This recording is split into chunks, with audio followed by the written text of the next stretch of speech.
Hi everyone, thank you for tuning in to Beltran Digital, a channel that is focused on bringing out the very best of individuals, teams, and organizations by attempting to understand people, processes, and technology.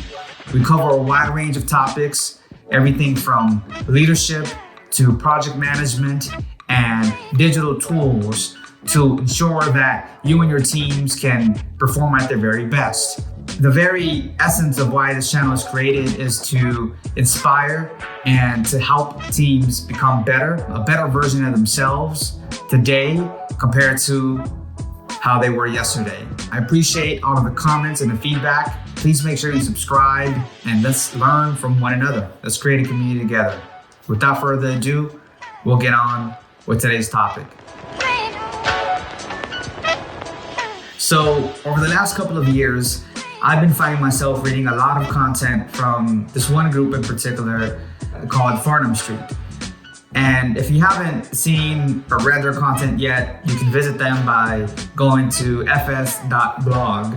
And if you're anything like me, you've probably subscribed to dozens upon dozens of different other groups, all offering you career advice with tips on how to navigate corporate ladders and leadership, etc. However, I've been finding Farnam Street quite a bit different to the point that I'm actually looking forward to their content every Sunday mornings before I take my dog out for a run. With these most other blogs, you never really get around to reading them all. And you soon just come to the realization that there just isn't enough time in a day with all of the responsibilities and commitments you have with family and work and leisure activities. It becomes difficult.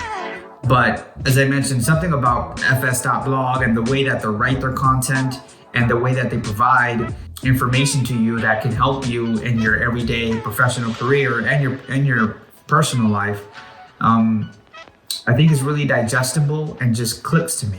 Lo and behold, I recently found out that Farnam Street actually published a series of volumes called The Great Mental Models, General Thinking Concepts. And of course, I was excited to hear that, one of my favorite blog companies, if you will, actually published a book. And it's actually a beautiful hardback book. And the whole premise behind Farnam Street is that they provide concepts or frameworks of how to think through situations, through problems, and distill complicated subjects into something that's more digestible and allows you to really see things for what they are. So I thought that it'd be a good idea for me to share with the rest of the world some of these concepts that they share in their book and apply my own applications to life and how I take some of these concepts in and my thoughts on them. I'll be doing one video for each one of the volumes. Each one of the chapters here. And I'd love to hear your feedback on what you think and how you apply or don't apply some of these concepts in your life. So the first piece that I'll speak to is their point of view on acquiring wisdom.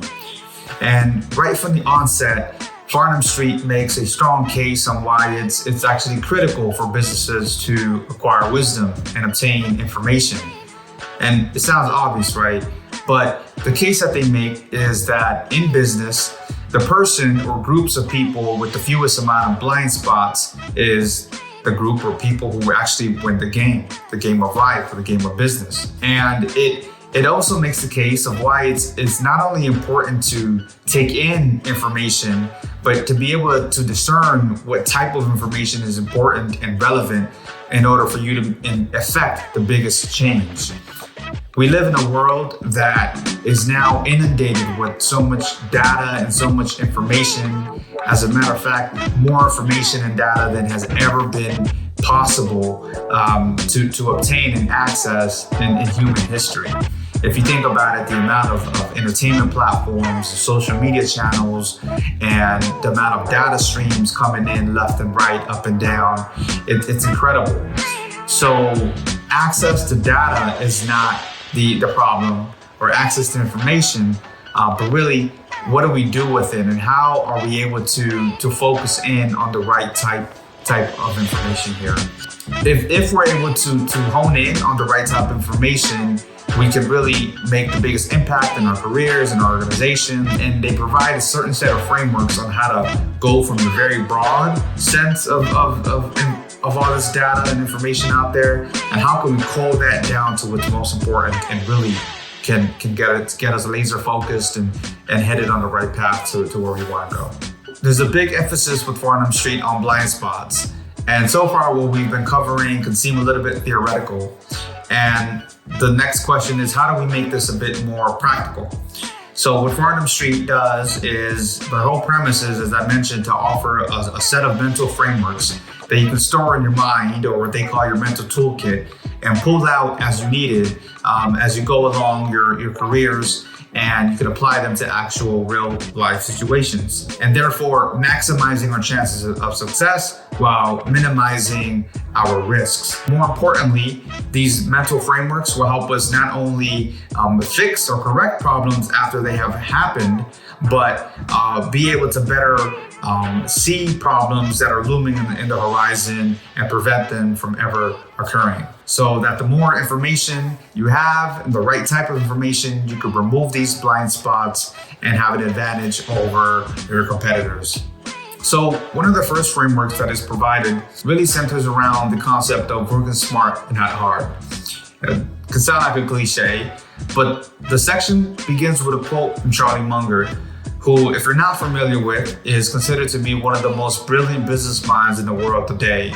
And he's also a leader at Berkshire Hathaway, the top conglomerate holding company in the world. And Charlie's quote is, I believe in the discipline of mastering the best of what others have already figured out. And it's quite a simple quote, but I think it's very powerful in the sense that even somebody at his stature is willing to admit that he is simply leveraging what others have already figured out.